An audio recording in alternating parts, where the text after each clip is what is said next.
Hello बच्चों, कैसे हो आप? आई होप कि आप सभी अच्छे होंगे और अपनी पढ़ाई कर रहे होंगे।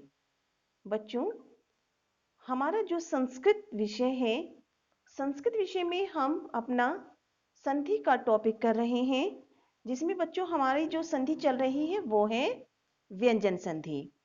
तो व्यंजन संधि के जो मैंने प्रमुख भेद लिखवाए हैं बच्चों आपको, कौन कौन से हैं? सचत्व संधि, सटत्व संधि, जसत्व संधि, ये हमारे कंप्लीट हो चुके हैं। और आज बच्चों हम करेंगे अपना फोर्थ टॉपिक है चरत्व संधि।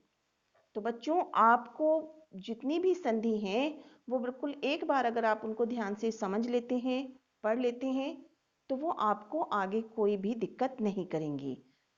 बच्चों थोड़ा सा व्यंजन संधि आपको थोड़ा कठिन लग रही होगी, लेकिन इसमें केवल वर्णों से आपको उसको पहचानना है और उसको करना है। तो बच्चों हमारा जो चरत्व संधि है उसका जो सूत्र है वो है बच्चों खरीच। ठीक है। अब बच्चों हमें इन संधियों में जो हमारे प्रत्याहार होते हैं उन वर्णों को ध्यान से पढ़ना है और समझना है। देखिए बच्चों, जो हमारा सूत्र है चरत्व संधि का खरीच, वो क्या कह रहा है? दिखाई दे रहा है बच्चों सबको क्लियर? देखिए सूत्र का अर्थ है खर प्रत्याहार। तो बच्चों खर प्रत्याहार में हमारे कौन कौन से वर्ण आते हैं? वर्गों के प्रथम दो वर्ण। देखिए मैं आपको दिखा देती हूँ बच्चों, यहाँ पे देखिए क ख घ घ। जो बच्चों मैंने ये वर्ण लिखे हुए हैं ये हमारे कौन सी संधि के हैं बच्चों? याद होगा आपको, झल संधि के। क्योंकि जो ये हमारे 5 वर्ग होते हैं, क वर्ग, च वर्ग, ट वर्ग, त वर्ग, पै वर्ग, इसके प्रथम 4 वर्ण इनके वो हमारे झल प्रत्याहार के अंतर्गत आते हैं। तो बच्चों हमें इस जो चरत्व संधि है उसका जो सूत्र है खरीज, उसमें हमें इनकी भी आवश्यकता होगी। ठीक है, तो आप ध्यान से देखेंगे। अब सबसे पहले हम देखते हैं हमारे खर प्रत्याहार में कौन कौन से वर्ण हैं बच्चों। तो ये जो हमारे 5 वर्ग हैं इनके जो प्रथम 2 वर्ण होते हैं, प्रथम वर्ण और द्वितीय वर्ण, ये हमारे खर प्रत्याहार के वर्ण हैं। ठीक है बच्चों, देखिए खर प्रत्याहार यानी वर्गों के प्रथम 2 वर्ण तथा कौन कौन से? एक तो बच्चों सैसलजम, शेषटकोण और सेसव। ये 3 वर्ण, यानी 5 और 5 10 और 3 13, ये वर्ण बच्चों आपको याद रखने हैं हमें खरीद संधि के लिए। चरत्व संधि में अब देखेंगे बच्चों, खर प्रत्याहार वर्गों के प्रथम 2 वर्ण तथा सैसलजम, सेसटकोण, सेसव्जी वर्ण होते हैं। आप ये अपना ब्रैकेट बंद कर देंगे कि पहले का मतलब है ये हमारे जो दूसरा शब्द होता है उसका प्रथम वर्ण होंगे। यदि झल प्रत्याहार, ठीक है, झल प्रत्याहार में मैंने बताया बच्चों कौन कौन से वर्ण होते हैं, कैसे लेके पै वर्ग तक के चारों वर्ण हमारे, जो ये 5 वर्ग हैं इसके 4 वर्ण जो हैं, तो कितने हुए? 5 × 20, ये हमारे झल प्रत्याहार के वर्ण है। तो ये हमारे झल प्रत्याहार वो क्या कह रहा है? वर्गों के पहले यदि झल प्रत्याहार वर्गों के प्रथम, द्वितीय, चतुर्थ वर्ण हो तो पहले वर्ण के स्थान पर उसी वर्ग का प्रथम वर्ण हो जाता है। ठीक है, उसी वर्ग का किस प्रकार से? अब हम इसको ध्यान से देखेंगे बच्चों। देखिए हमारा शब्द है बच्चों लब जमा शेते। ध्यान से देख लेंगे, लब प्लस सेते। बच्चों जब आप शब्दों में संधि करोगे, वर्णों को देखोगे तो आपको बिल्कुल समझ में आ जाएगा। तो हमारा सूत्र क्या कहता है कि जो खर प्रत्याहार है और जो 3 हमारे ये शय हैं, इनसे पहले अगर झल प्रत्याहार के वर्ण आते हैं, अब ये देखिए ये क्या है हमारा? ये शय सब्जी। ठीक है, इससे पहले क्या आ रहा है बच्चों? भय। भय क्या है हमारा? पै वर्ग का चतुर्थ वर्ण है, तो ये झल प्रत्याहार का वर्ण आ रहा है। तो ये क्या होगा? भय अपने ही वर्ग का प्रथम वर्ण हो जाएगा। कैसे बच्चों? देखिए यहाँ पे अब बच्चों जो हमारा पहला शब्द है उसमें से हमने यहाँ पे लिखा ले। अब ये जो भय था इसी वर्ण में हमें संधि करनी है, ध्यान रखेंगे। तो भय क्या होगा? अपने वर्ग का प्रथम वर्ण। और कैसा? हाफ, आधा, क्योंकि इसमें हलंत लगा हुआ है भय में। हो गया बच्चों? अब जो दूसरा शब्द है उसे हम सेम वैसे ही लिख देते हैं। तो क्या बना बच्चों? ये हमारा लपश्यते। बिल्कुल क्लियर हो गया होगा सबको कि हमारा जो दूसरा शब्द है उसमें हमारा खर प्रत्याहार के वर्ण, जो हमारे वर्गों के प्रथम दो वर्ण हैं, या फिर शेषलजम, शेषटकोण, शेषब्जी होते हैं, तो हम उससे पहले जो है हमारा झल प्रत्याहार का वर्ण होगा, तो वो अपने ही वर्ग का प्रथम वर्ण हो जाएगा। अब दूसरा हम एग्जाम्पल देखते हैं बच्चों, तद प्लस कृतम। देखिए हम इसको भी करके देख लेते हैं।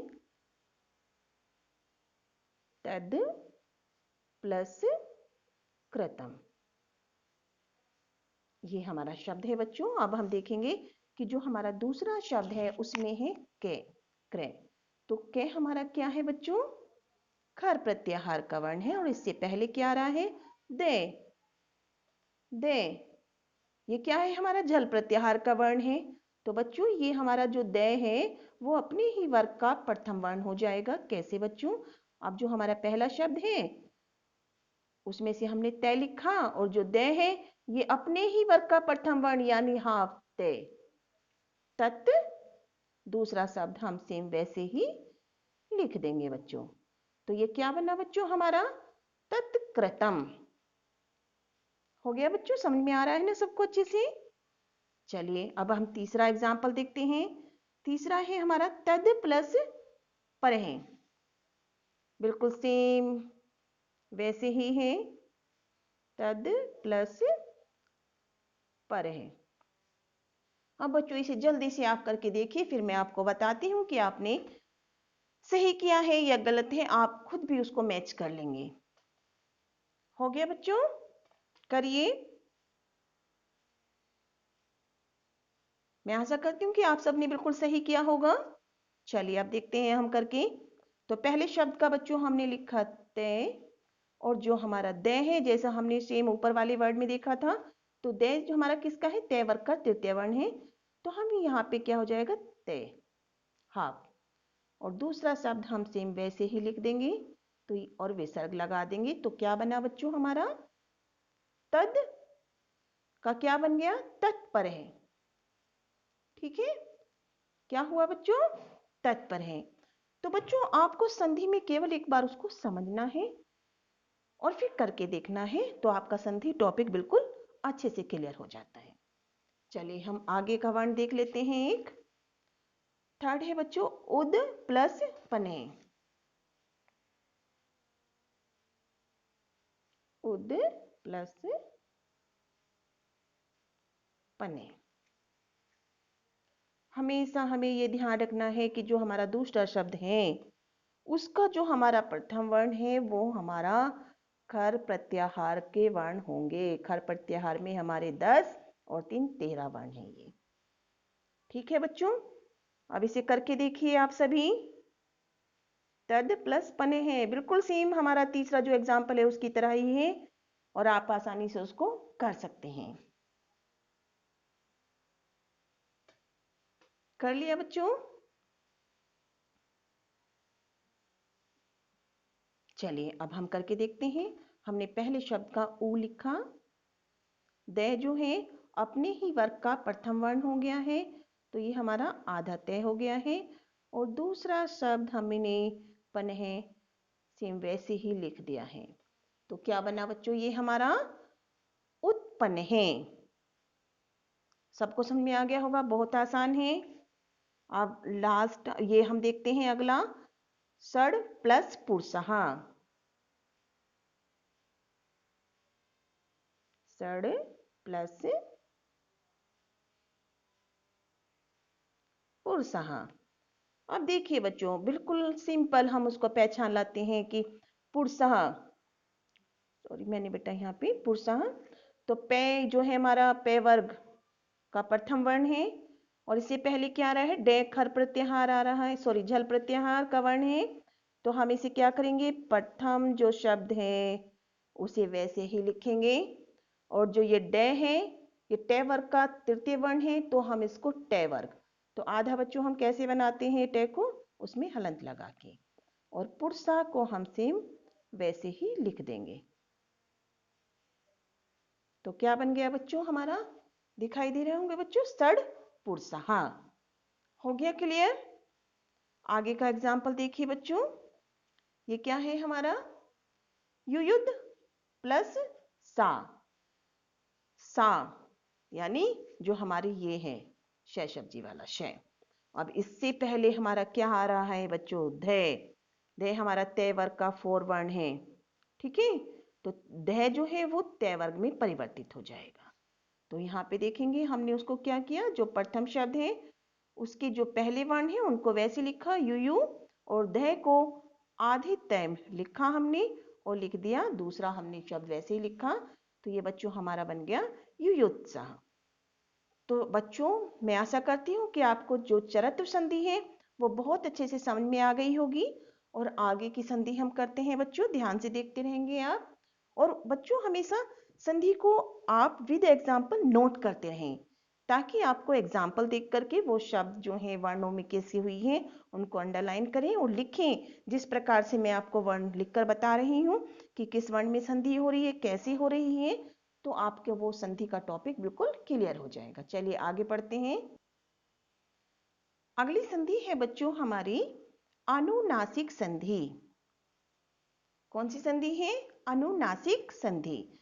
अनुनासिक संधि का सूत्र देखेंगे बच्चों, लिखें, यरो अनुनासिके अनुनासिकोवा। घबरा नहीं जाना है कि अरे ये तो बहुत बड़ा शब्द है। बच्चों इस सब में संधि हो रही है शब्दों की, पदों की, तो आप इन चीज को ध्यान से उनको पहचान करके छोटा छोटा करके आप उनको शब्द वाइज याद कर लेंगे। यरो अनुनासिके अनुनासिकोवा, आप नोट कर लीजिए सूत्र को। देखिए बच्चों सूत्र का अर्थ क्या कहता है, सूत्र का अर्थ है कि पूर्व पद के अंत में कैसे में वर्ण, कैसे में वर्ण यानी बच्चों जो हमारे 25 स्पर्श व्यंजन होते हैं, जैसे ये हमने 4 वर्ण लिखे हैं, इनके बाद वाले वर्ण को भी हम ऐसे लिख लेते हैं, अंगा अया अणा ने और में। ये कितने वर्ण हो गए बच्चों हमारे, ये हो गए हमारे अब 25 वर्ण, जो क्या है हमारे स्पर्श व्यंजन, ठीक है। स्पर्श व्यंजन तक के पश्चात यदि कोई अनुनासिक वर्ण, अनुनासिक वर्ण कौन सा होता है बच्चों, जो हमारा ये 5 वर्ग है इसका जो अंतिम वर्ण होता है ये वाला, ये हमारा अनुनासिक वर्ण है 5, अंगा अया अणे ने में। ये बच्चों तो आप इनको ध्यान से देखेंगे, आए तो पूर्व पद के अंतिम वर्ण के स्थान पर उसी वर्ग का 5वां या तीसरा वर्ण हो जाता है, तो ये हमारी अनुनासिक संधि कहलाती है। समझ में आ गया होगा बच्चों कि जो हमारे 5 वर्ग हैं, ठीक है, उनके 5 वर्ण यानी स्पर्श व्यंजन कितने हमारे 5 वर्ग में, हर वर्ग में 5 वर्ण होते हैं, तो 5 पंजे 25 यानी कि आपका 25 वर्ण होते हैं स्पर्श व्यंजन। इन तक के पश्चात अगर कोई भी अनुनासिक वर्ण आता है, अनुनासिक वर्ण कौन सा है, 5 वर्ग का अंतिम 5वां वर्ण, वो अनुनासिक वर्ण है। तो जो पूर्व पद का अंतिम वर्ण है यानी पहले शब्द का जो अंतिम वर्ण है वो अपने ही वर्ग का 5वां वर्ण बनेगा या तीसरा वर्ण बनेगा, यदा, अर्थात हम उसको देख लेते हैं बच्चों कि किस प्रकार से बनेगा। बिल्कुल आसानी से हम इस चीज को समझ जाएंगे कि हमें कैसे उसको लिखना है और पहचानना है बच्चों। देखिए फर्स्ट एग्जाम्पल है बच्चों हमारा दिक प्लस नाथ है, हम लिख के देखेंगे इसको, दिक प्लस नाथ है, ठीक है बच्चों। जो हमारा ये के आ गया है, कौन सा है, ये स्पर्श व्यंजन है बच्चों हमारा। इसके बाद क्या आया है, अनुनासिक वर्ण है ने, तो ने जो है बच्चों वो कौन सी वर्ग का अंतिम वर्ण होता है? जो हमारा तय वर्ग होता है। तो ये क्या है बच्चों? हमारा अनुनासिक वर्ण है। तो हमारा चेंज कौन सा वर्ण होगा? जो प्रथम वर्ण का शब्द का अंतिम वर्ण है बच्चों। देखिए किस प्रकार से। बच्चों दिखाई तो दे रहा है ना सबको आसानी से? देखिए पहले शब्द का हमने जो प्रथम वर्ण है वो वैसे लिखा, जो इससे पहले वाले वर्ण होंगे उसको ऐसे लिखेंगे। अब ये जो बच्चों हमारा कै है, अपने ही वर्ग का तीसरा, तीसरा होता है बच्चों गे। अब इसमें हलंत है ना, तो इसके लिए हम उसको हाफ लिखेंगे और दूसरा शब्द सेम हम उसको वैसे ही लिख देंगे, दिग्नाथ है। या फिर हम इसको बच्चों कैसे लिखेंगे? देखिए दे लिखा। अब के वर्ग का अंतिम वर्ण क्या होता है? अंग, अंगा जो होता है, फिर नाथ है। अब देखते हैं हम बिल्कुल सही हमने किया है, दिग्नाथ है या दिग्नाथ है। इसको इस प्रकार से हमें देखना है और करना है बच्चों। अगला एग्जाम्पल देखते हैं बच्चों, हमारा क्या है? एतत् प्लस मुरारी। लिखते जाएंगे आप मेरे साथ बच्चों और करने का अभ्यास करेंगे। एतत् प्लस मुरारी। देखिए बच्चों ये मैं भी अनुनासिक वर्ण है। कौन से वर्ग का है बच्चों? पे वर्ग का अंतिम वर्ण। तो यहाँ पे हमारी अनुनासिक संधि होनी है। तो ये जो हमारा पहला शब्द है उसका जो अंतिम वर्ण है वो अपने ही वर्ग का तृतीय या हम उसको पंचम वर्ण करते हैं। तो पहले शब्द के अंतिम वर्ण से पहले जो वर्ण होंगे हम उनको वैसे ही लिखेंगे। अब ये जो तय है, तीसरा वर्ण क्या होगा? तय थ दय, दय ही होगा बच्चों, ऐसे। और दूसरे शब्द को हम कंप्लीट ऐसे ही लिख देते हैं, एदद मुरारी। ठीक है। अब हम इसको अंतिम वर्ण में करके देखते हैं। तो जो तय है उसका अंतिम वर्ण क्या होगा? ने। तो बच्चों या तो हम इसको हलंत लगा के आधा करेंगे या फिर हम उसको हाफ भी लिख सकते हैं, एदन मुरारी। देखिए बच्चों हमारा ये बिल्कुल सही शब्द बना है, एदन मुरारी या एदन मुरारी। चलिए बच्चों आगे बहुत आसान सा है। बच्चों आपको संधि को याद करने के लिए मैं आपको टिप बताती हूँ कि आप हर संधि के 2 एग्जाम्पल जरूर याद रखें, जो भी इजी रहें आपको याद रहें। जैसे इसमें से आप जगत प्लस नाथ है रख सकते हो, करके देखते हैं हम। जगत प्लस नाथे, आप नाथे का दिक प्लस नाथे भी याद रख सकते हो। यहाँ पे भी हमारा तय है, सेम वैसे ही होगा जैसा अभी ऊपर वाले शब्द में किया है। तो जो हमारा तय से पहले के वर्ण है उनको हम वैसे ही लिखते हैं, जग हमने लिख लिया है। अब जो तय है ये अपने वर्ग का तृतीय वर्ण, या तो दय हम इसको लिखेंगे, जगन्नाथ है, या हम किस प्रकार से लिखेंगे? देखिए जग लिखा। अब तय का अंतिम वर्ण क्या होता है बच्चों? ने। ठीक है। और दूसरा शब्द हमें सेम वैसे ही उतारना है, विसर्ग लगाने हैं। तो ये हमारा क्या बन गया बच्चों? जगन्नाथ है। समझ में आ रहा है बच्चों क्या बना? जगन्नाथ है। अब बच्चों हम अगला एग्जाम्पल देखते हैं। अगला एग्जाम्पल है हमारा वाक प्लस मयम। क्या है बच्चों? वाक प्लस मयम। भाई हम पहचान लेंगे कि दूसरे शब्द का जो प्रथम वर्ण है वो अनुनासिक है। ठीक, यहां से भी हम पहचान लेते हैं शब्द से भी कि इसमें अनुनासिक या तीसरा वर्ण बना हुआ है, तो हम समझ जाते हैं कि वो अनुनासिक संधि है। चलिए बच्चों अब इसे करके देखिए, बिल्कुल सिंपल है और मैं आशा करती हूं कि आप बिल्कुल सही करेंगे। चलिए बच्चों आगे देखते हैं हम, टाइम वेस्ट नहीं करना है हमको बहुत। बच्चों हमारे ऊपर कोर्स भी हमारा लेंदी होता है और हमारे टॉपिक्स भी काफ़ी हैं, तो हमें जल्दी जल्दी अपना सीखना है। तो पहले शब्द का हमने जो लास्ट वर्ण है उससे पहले के वैसे ही लिखेंगे प्रथम वर्ण। फिर कै को हम या तो बच्चों गे इस प्रकार से लिखेंगे, वाग्मयम। ठीक है। या फिर बच्चों हम कै वर्ग का अंतिम वर्ण क्या होता है? अंगा, वाग्मयम। ऐसे तो बच्चों हमारी क्या हुई? बिल्कुल सिंपल सी है अनुनासिक संधि, कोई प्रॉब्लम नहीं आएगी आपको। देखिए वाग्मयम या वाग्मयम। ऐसे ही बच्चों हमारा अगला एग्जाम्पल है चित्त प्लस मयम। तो या तो ते वर्ग को हम तृतीय वर्ण में लिखेंगे या फिर पंचम वर्ण में लिखेंगे, तो ये हमारा शब्द कंप्लीट हो जाता है। ठीक है। चिन्मयम हमने उसमें पांचवें वर्ण को लिखा है, या उसकी जगह पे बच्चों हम क्या लिख सकते हैं? ते। ते वर्ग का तृतीय वर्ण क्या होता है? दे। उसमें हम हलंत लगाना ना भूलें, क्योंकि हलंत से हमारा जो वर्ण होता है बच्चों वो हाफ होता है, ये आप सभी जानते हैं। चलिए बच्चों, मैं आशा करती हूँ कि आप सभी को मेरे द्वारा पढ़ाई गई संधि दोनों ये अच्छे से समझ में आ गई होंगी। और बच्चों अगर आपको मेरा पढ़ाई हुई जो संधियां हैं वो अच्छे से क्लियर हो रही हैं तो प्लीज़ आप मेरे चैनल को सब्सक्राइब करें, लाइक करें और कमेंट करके मुझे ज़रूर बताएं बच्चों, ताकि मुझे मोटिवेशन मिलता रहे और मैं आपको अच्छे से अच्छे सरल तरीके से संधियों को समझाती रहूं। थैंक यू बच्चों।